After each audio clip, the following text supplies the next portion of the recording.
পাবনা থানার একজন সন্তান। আল্লাহু আকবার, আল্লাহু আকবার। জিনার মাকবারাটা ঢাকার জমিনে, যার নাম হলো আব্দুল ওয়াহাব পীরজি রহমতুল্লাহি আলাইহি। আব্দুল ওয়াহাব পীরজি রহমতুল্লাহি আলাইহি এক কিতাবের মধ্যে এইভাবে কথাটা রাখেন।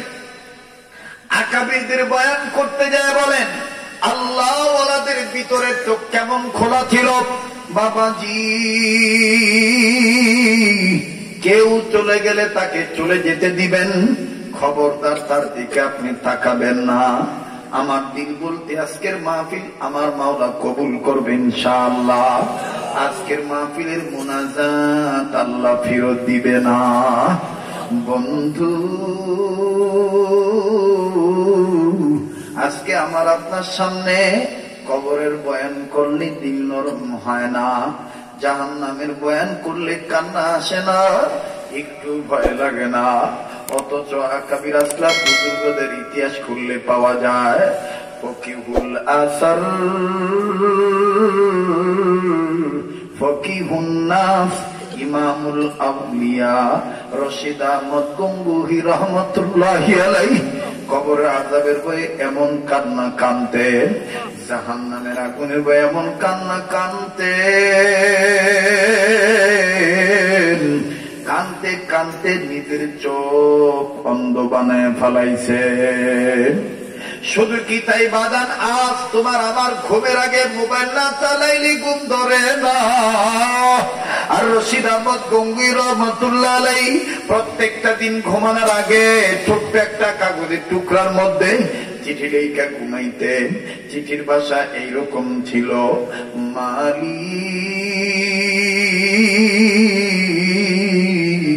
না জানি এই ঘুম আমার জীবনের শেষ ঘুম।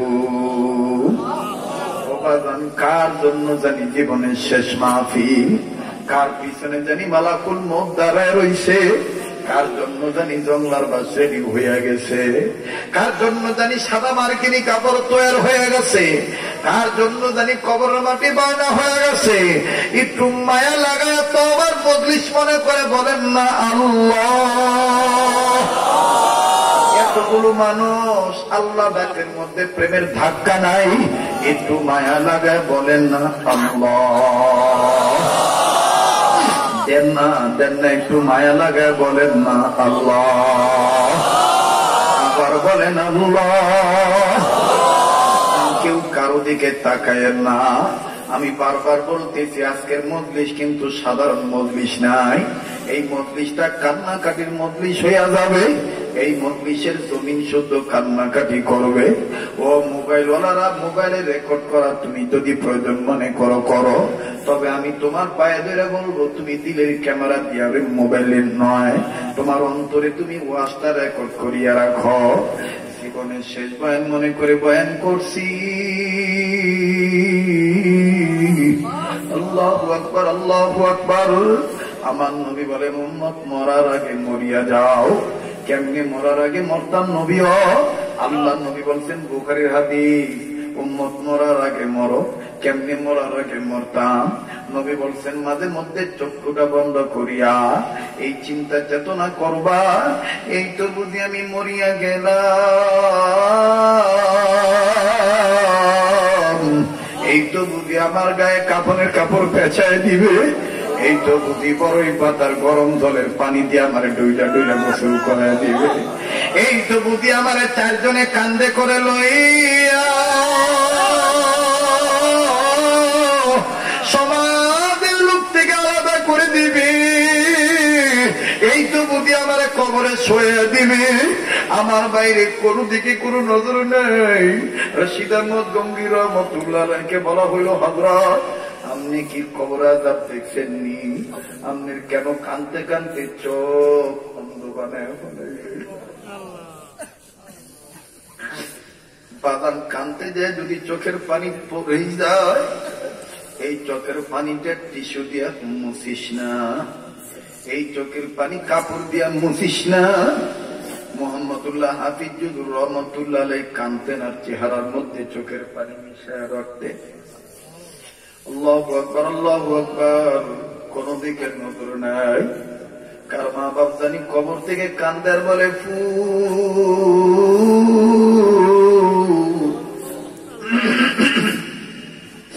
ও আমার ছেলে মাহফিলে গেলি আমরা লাগি কান্নাকাটি করলি রে বাবা, কবরের আযাবের খবর তো নিলি রে বাবা, আমাদের কবর খবর কিন্তু ভালো না।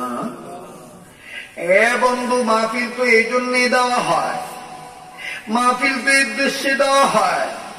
উলামায়ে কেরাম আসবে, চোখের পানি ছেড়ে কাঁদবে, এলাকার মুর্দাগণের কবর আযাব আল্লাহ মাফ করিয়া দিবে।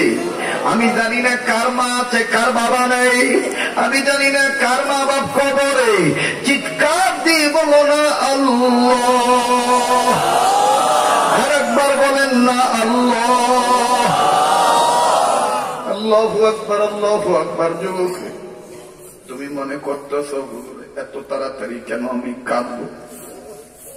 লক্ষ্য করিয়া শোনো, আদিস তলাবা তোমরাও তো আল্লাহ হইতে চাও। আমার মাওলা পাক বলছেন আর রহমান, আমার নাম রহমান, খলাকাল ইনসান, আমি কিন্তু তোরে বানাইছি, সৃষ্টি করছি তোরে, আমি কত সুন্দর করে বানাইছি। লাকাদ খলাকনাল ইনসানা ফি আহসানি তাকওয়িম, আমি আল্লাহ কত সুন্দর করে তোরে বানাইছি। এ গোলাম, তুই তো কোনো কিছুই ছিলি না।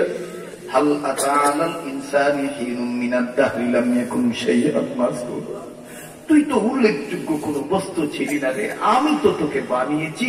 ফি আইয়ি সূরাতিন মা শাআ রাক্কাবাক, আমি তোকে সুন্দর সূরত দিয়েছি। কেমনে রে তুই আমার তুই কই যা? ইয়া আইয়ুহাল ইনসানু মা গাররাকা বিরাব্বিকাল কারীম, এই বুড়া তুই আমার তুই কই যা? এই যুবক তুই আমার তুই কই যা? মক্কা কেমনে রে তুই আমার অস্বীকার করস? আয় ফাফিরু ইলাল্লাহ, আয় আমার দিকে ফিরে আয়। ওয়াসারু ইলা মাগফিরাতিন মির রাব্বিকুম, দৌড় মার আমি রবের গুনাহ মাফের দিকে, দৌড় মার জান্নাতের দিকে, দৌড় মার। তুই মনে করতেছিস আমি তোর অনেকটা দূরে, তোর ডাইনে বামে নাই। না না, ফাইনামা তুওয়াল্লু ফাসাম্মা ওয়াজহুল্লাহ, আমি আল্লাহ তোর ডাইনে, আমি আল্লাহ তোর বামে, আমি তোর সামনে, আমি তোর পিছনে, আমি গোপনে, আমি ওপেনে, আমি দিলে, আমি মিলে, আমি আতালে, আমি পাতালে। তুই মনে করতেছিস আমি তোর অনেকটা দূরে। না, আমি তোর যতটা কাছে তোর মাও তোর কাছে না। নাহনু আকরাবু ইলাইহি মিন হাবলিল ওয়ারিদ, আমি মাওলাই কারীম তোর ঘাড়ের রোগের চাইতেও নিকটে। তুই গুনাহ করে ফেলেছিস, তুই আমার কাছে মাপ চা, আমি তোকে মাফ করে দেব।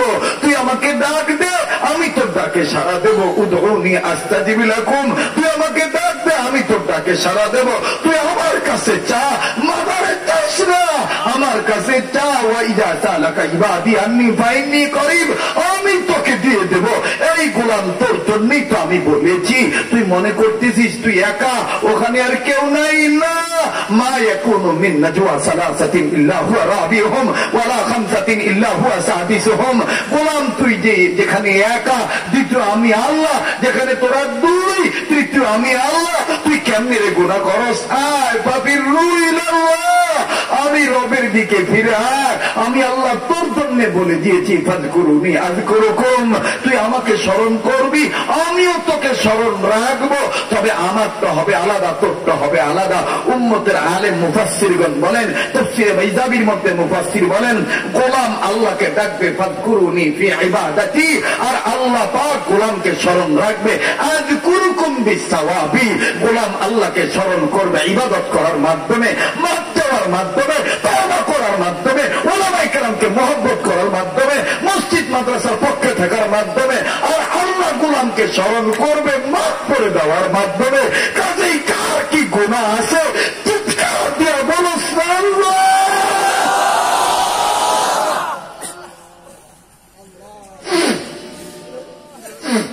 বাজান কেউ কারো দিকে না, নিজের কবরে নিজে যাইবে। আপনার কবরে আপনারই যাওয়া লাগবে। প্লিজ চোখের পানি পড়ে গেলে চোখের পানি টিস্যু দিয়ে মুছবেন না। আল্লাহু আকবার, আল্লাহু আকবার। হযরত গঙ্গি রহমাতুল্লাহ আলাইহি বলা হলো, হযরতজি আপনি কি কবর আযাব চোখে দেখছেননি? রশিদ আহমদ গঙ্গি রহমাতুল্লাহ আলাইহি বলেন, আগে দেখি না,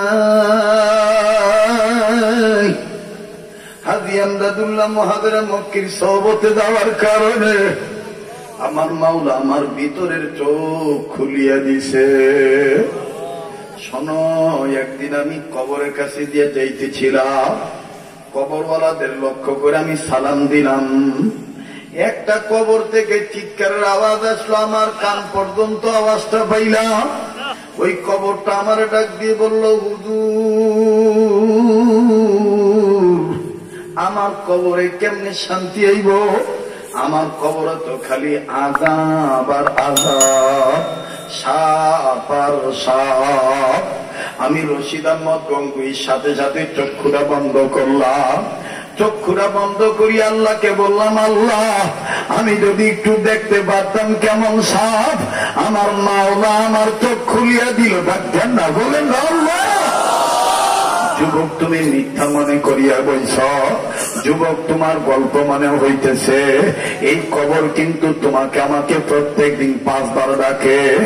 আমি কিন্তু সাপের ঘর, আমি কিন্তু বিচ্ছুর ঘর। আমার কাছে গোনা লইয়া আইলে কিন্তু রেহাই নয়। রশিদ আহমদ গঙ্গী রহমতুল্লাহ বলেন, আমি চক্ষুটা বন্ধ করিয়া কবর দিকে তাকায় দেখি এই গোলামরে দেখা যায় না। গোলামের চতুর্দিকে গালি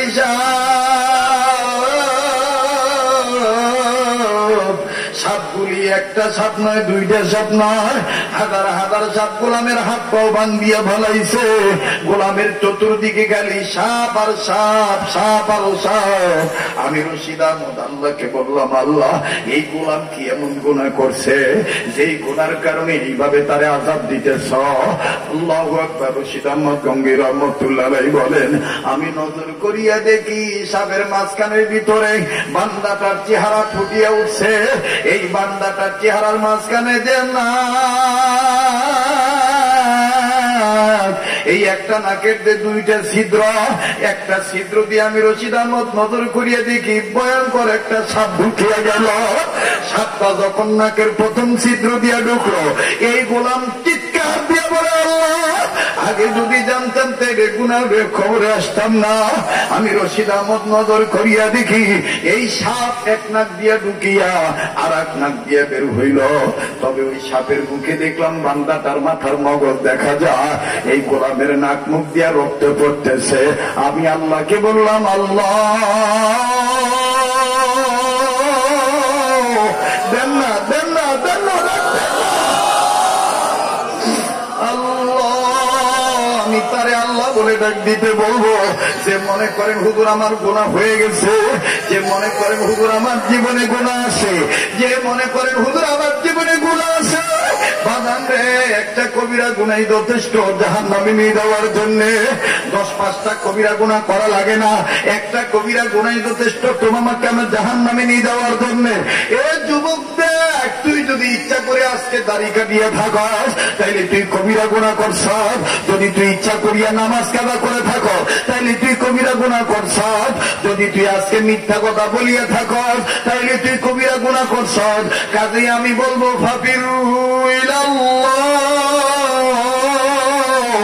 আয় আমার আল্লাহর দিকে ফিরে তওবা করার জন্য দরমার। আর মায়া মোহাব্বত করে উলামায়ে কেরামের মজলিসে বসে বলস না আল্লাহ, বলেন না আল্লাহ, আবার বলেন না আল্লাহ। মুসলমান ভাইরারে আমার কোন দিকে নজর নেই। ও বাড়িওয়ালা বাড়িতে বসে বয়ান শোনো, ও মা বোন তুমি বাড়িতে বসে শোনো, ও ভাইয়া যে যেখানে আছো সেখানে বসে বয়ান শোনো। আমার মাওলা তোমাকে হেদায়েত দিয়ে দিতে পারে। আল্লাহু আকবার, আল্লাহু আকবার। কেন আপনি কাঁদবেন না? কান্না না আসলেও কান্নার ভান ধরবেন, আমার মাওলা তাও আপনাকে মাফ করিয়ে দিতে পারে। আজকে তোমার আমার কান্না আসে না, অথচ হযরত ওমর রাদিয়াল্লাহু তাআলা আনহু কাঁদতে কাঁদতে কাঁদতে কাঁদতে নিজের চোখের নিচে কালো দাগ বানায় ফেলাইছে। লোকেরা ডাক দিয়ে বলে, আমিরুল মুমিনিন এই নেন মেডিসিন নেন, এই মেডিসিন ব্যবহার করলে কালো দাগ মুছিয়া যাবে। দেখ যুবক হযরত ওমর কি জবাব দিয়া কান্দে। হযরত ওমর বলে, না না, এই কান্দুই না চোখের দাগ আমি বুঝবো না, এই কান দুই না চোখের দাগ আমি ওই দিনই জন্য রাখছি যেই দিন আমার মাওলা সূর্যকে বলবে, সূর্য তুমি তোমার 12টা মুখ খুলে আজকে আলো দাও। যেদিন সূর্য মাওলার হুকুমে 12টা মুখ খুলে আলো দিবে, আর সূর্য যখন মানুষে কত বান্দা বান্দির এক হাত ছোঁয়া হাত মাটির কাছে চলে আসবে, ওমর বলে ওই দিন, যেই দিন সূর্যের তাপ বাড়িয়া দেওয়ার কারণে কত বান্দা বান্দির মাথার মগজ টাস টাস করে গলে গলে না মুখ বই বই করবে, কত গর্ভবতীর নারী গর্ভ খসিয়া যাইবে, কত বান্দা বান্দির জিহ্বা নাভি পর্যন্ত ঝুলে পড়বে। ওমর বলেন ওই দিন, যেই দিন আমার মাওলার আরশের ছায়া ছাড়া কোন ছায়া থাকবে না, ওই দিন একদল ফেরেশতা চিৎকার দিয়া বলবে, এরা দুনিয়ার জমিনে যেই বান্দারা কাঁদছিল আল্লাহর মহব্বতে, ওই কান দুই না চোখের দাগ তো পানির দাগ তো এখনো গালে মুখে লাগানো আছে। আসো যুবক বান্দারা আসো, আমার মাওলার আরশের ছায়ার নিচে আমার মাওলা তোমাদের জায়গা করে দিবে। হযরত ওমর বলেন এই দিন আমি আল্লাহকে বলবো, আল্লাহ আমার তেমন কোন আমল নেই, তবে আমি দুনিয়ার জমিনে তোমার মহব্বতে কাঁদতাম, এই যে কান্দি না চোখের পানির কালো দাগ আমার চেহারায় প্রমাণ আছে। আল্লাহু আকবার। এ উম্মত হাদিস তলাবা, আজকে তুমি আমি কাঁদতে পারি না, তোমরা যেখানে থাকো সেখানে যাইয়ে দেখো। আল্লাহু আকবার, আল্লাহু আকবার। আমাদের যত আকাবির বুজুর্গ বলো না কেন, কোন বুজুর্গ চোখের পানি ছাড়া রক্তদান করা ছাড়া তারা আল্লাহ হয় নাই। আজ যদি আমরাও কান্দি, আমাদের মাওলা তোমাকে আমাকেও কবুল করবে। এজন্য মহাব্বত করে মায়া লাগা একবার বলেন না আল্লাহ, আর একবার বলেন আল্লাহ। আমার ভাইরা, আমার বন্ধুরে, থানবী রাহমাতুল্লাহ আলাইহি ডেকে ডেকে বললেন, আল্লাহ ফিরতে পারবেন? প্লিজ কেউ উঠাউঠি করবেন না, আমি কিছু সময়ের মধ্যে কথাটা ফিনিশিং দিয়ে দোয়া করে বিদায় নিয়ে চলে যাব। যেহেতু আগামীকালকে আমাদের সকলেরই বেশি ব্যস্ততা, জুমার নামাজের খেয়াল রাখতে হবে, ফজরের নামাজের দিকে খেয়াল রাখতে হবে। এ বন্ধু, কোন দিকে নজর নেই, আল্লাহ ওয়ালাদের নেক তাওয়াজ্জু চলে আসছে, এই জায়গায় রুহানিয়াত হাজির হয়ে গেছে। ফেরেশতারা তোমার আমার জন্য মাগফিরাতের দোয়া করতেছে। আল্লাহ আজকে তোমাকে আমাকে মাফ করে দেবে ইনশাআল্লাহ। এই আজিজ তলা বা ক্রান্তি লগ্নে রিক্সের সময় উম্মতকে বলেন নাই, আজিজ তলা বা সংগঠনের মাধ্যমে উস্তাদদের শরণাপন্ন হয়ে এই মাহফিলটার ব্যবস্থা করছে উম্মতের ইসলার জন্য। এ বন্ধু, কোন দিকে নজর নেই। হযরত থানবী রাহমাতুল্লাহ আলাইহি বলেন, 5 কাজ ধারাবাহিকভাবে করবে যারা, আল্লাহ ওলি হবে তারা। নাম্বার 1, সকল প্রকার গুনাহ ছাইরা দেওয়া। নাম্বার 2, আল্লাহর হুকুম ফরজ ইবাদত ঠিক মতন আদায় করা। নাম্বার 3, আল্লাহর হুকুম ওয়াজিব ঠিক মতন আদায় করা। নাম্বার 4, নবীর সুন্নতকে পুরাপুরি ভাবে নকল করা, উম্মতকে সুন্নতওয়ালা উম্মত হওয়া। বন্ধু, 5টা কাজ ধারাবাহিকভাবে করলে আল্লাহওয়ালা হইতে পারবেন। এর মধ্যে 1 নম্বর হইল গুনাহ ছাইরা দেওয়া, 2 নম্বর হলো আল্লাহর হুকুম ফরজ ঠিক মতন আদায় করা, ফরজ ইবাদতগুলি ঠিক মতন আদায় করা, সমস্ত ফরজ হুকুমগুলো ঠিক মতন আদায় করা। মুসলমান ভাইরারে আমার, ফরজ ইবাদত বলতে নামাজের সময় নামাজ আদায় করা ফরজ, যাকাত দেওয়া ধনীদের জন্য, গরিবদেরকে ফরজ। আমার বন্ধুগণ, হজ করার সামর্থ্য থাকলে জীবনে একবার হজ করা ফরজ। স্বামী স্ত্রী দাম্পত্য জীবনে স্বামী হিসাবে স্ত্রীর হক আদায় করা ফরজ, স্ত্রী হিসাবে স্বামীর হক আদায় করা ফরজ। ঠিক তেমনি ভাবে বন্ধু, ও যুবক বন্ধুরা, ও যুবতী বোনেরা, মা বাপ বেঁচে থাকলে পিতা মাতার খেদমত করো, কিন্তু ফরজ। কথা বলেন ঠিক না বেঠে?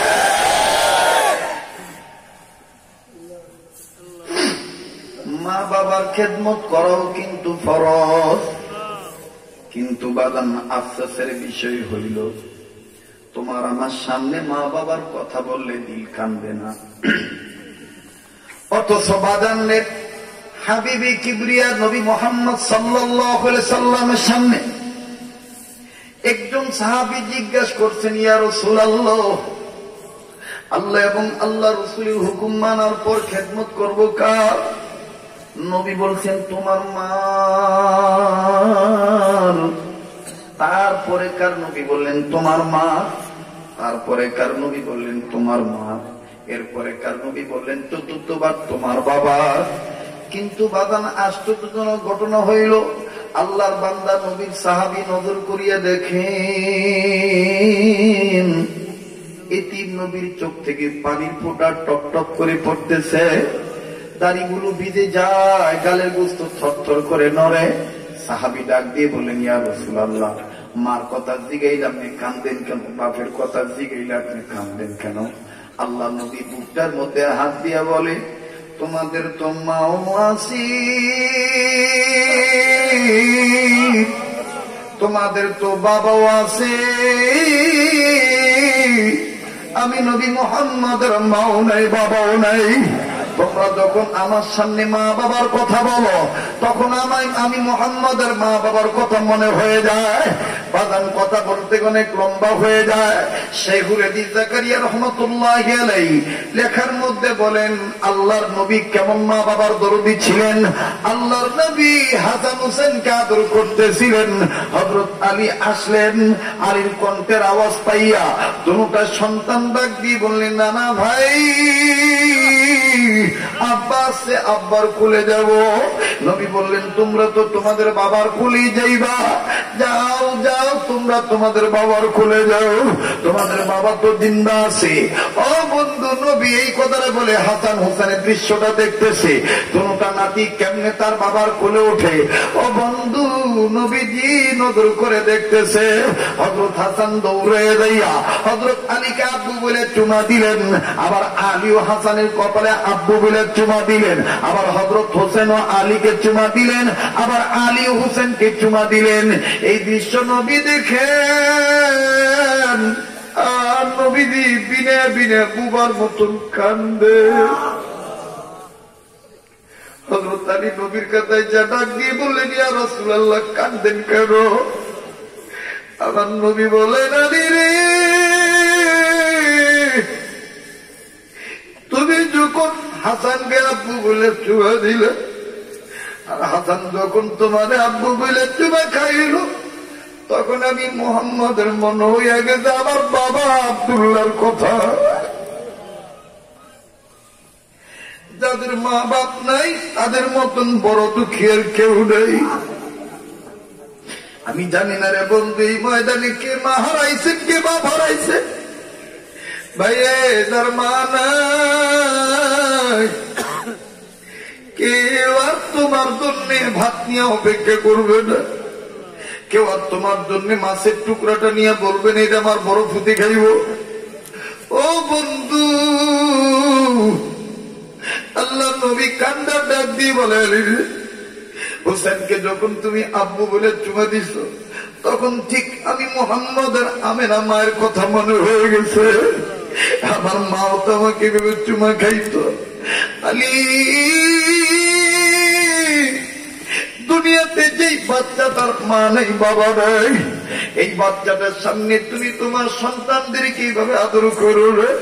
ওগো মুরাদনগর বাবারা, এই লক্ষ্মীপুর এলাকার বাইরা পত্র এলাকার বন্ধুরা, জীবনে কোনদিন আমি আসি নাই, দেখেন তো দেখি দিলটা নরম হয়নি। যার মা নাই তার মতন বড় দুঃখের কেউ নেই। এই কথাটা আমি কত জায়গায় বলেছি, কত বন্ধু ইউটিউব থেকে শুনেছেন, কত বন্ধু আপনারা মোবাইলে শুনেছেন। মা তার দুনিয়ায় নেই, তার মতন বড় দুঃখের কেউ নেই।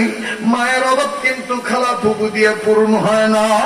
দক্ষিণ অঞ্চলে বয়ান করার জন্য বরিশালের দিকে যাব, ফেরির মধ্যে গাড়ি তুলছি। বাবাজি, আমার গাড়ির পিছনে অ্যাম্বুলেন্স উঠছে।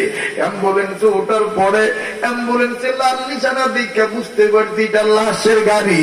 ও বন্ধু, ফেরির মধ্যে যখন সমস্ত গাড়ি বন্ধ, ফেরি তো ফেরির গতিতে চলবে। আমার বন্ধুগণ গ্লাসটা নামাইছি মুক্ত বাতাস গ্রহণ করার জন্য। আমার কানে আওয়াজ আসতেছে, পিছনে অ্যাম্বুলেন্সের দিকে চিৎকারের আওয়াজ আসতেছে। কোন বাচ্চা জানি কান্দার বলে, ওই তোরা আমার মায়ের কাঠের বাক্সে বইরা রাখছ কে?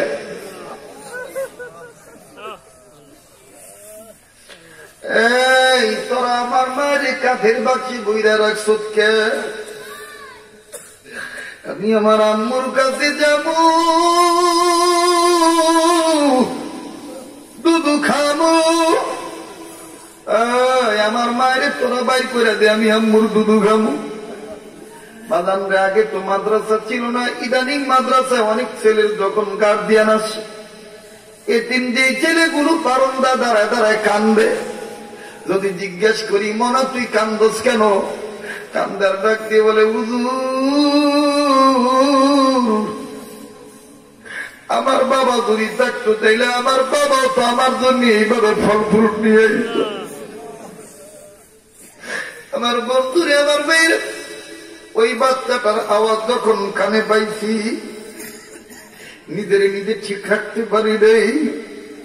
আরো দুইটা বাচ্চার কণ্ঠে, আরো একটু ভরা কণ্ঠে, মোটা কণ্ঠে দুই ছেলে মেয়ে বাবাকে ডাক দিয়ে বলে, আব্বু ভাইয়ারে বুঝাও না, আম্মু নাই, আম্মু মারা গেছে। আমি তখন বুঝতে পারছি মনা বুঝে নাই যে তার মা মারা গেছে। টুপিটা মাথায় দিয়ে জলদি করে গাড়ি থেকে নামিয়ে অ্যাম্বুলেন্সের দিকে আসলাম। বাচ্চাটাকে দেখবো কেমন বাচ্চা রেখা মা মরিয়ে গেছে। ও বন্ধু, বাপের কোলে নজর করে দেখি বাপে বাচ্চাটা কোলে নিয়ে আসে। আমার বন্ধুরে বাপের চেহারার মধ্যে খামসির দাগ, কামড়ের দাগ, 7টা সিরিয়া ফলাইছে। ও বন্ধু, নাকের ভিতর আঙ্গুল দিয়া তারা দিয়া রক্ত বের করে ফেলছে। বাপে যখন বলে, আব্বু তোমার আম্মু নাই,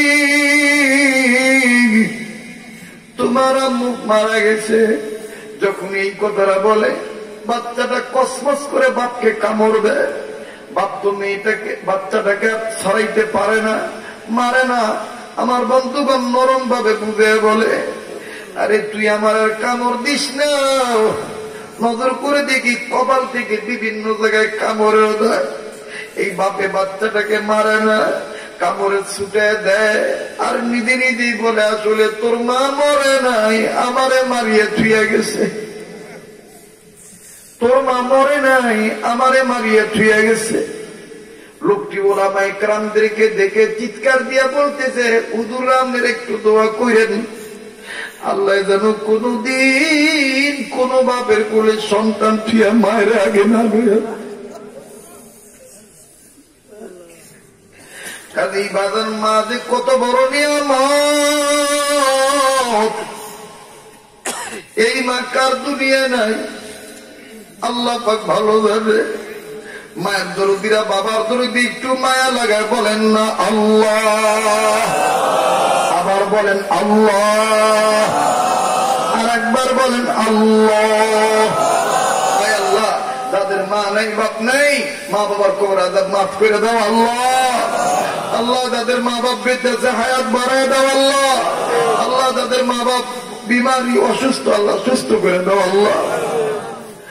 লা ইলাহা ইল্লাল্লাহ, লা ইলাহা ইল্লাল্লাহ, লা ইলাহা ইল্লাল্লাহ, লা ইলাহা ইল্লাল্লাহ। আমার যুবক ভাইরা আপনারা বসেন, আমি আর কিছুক্ষণের মধ্যেই 5-7 মিনিটের মধ্যেই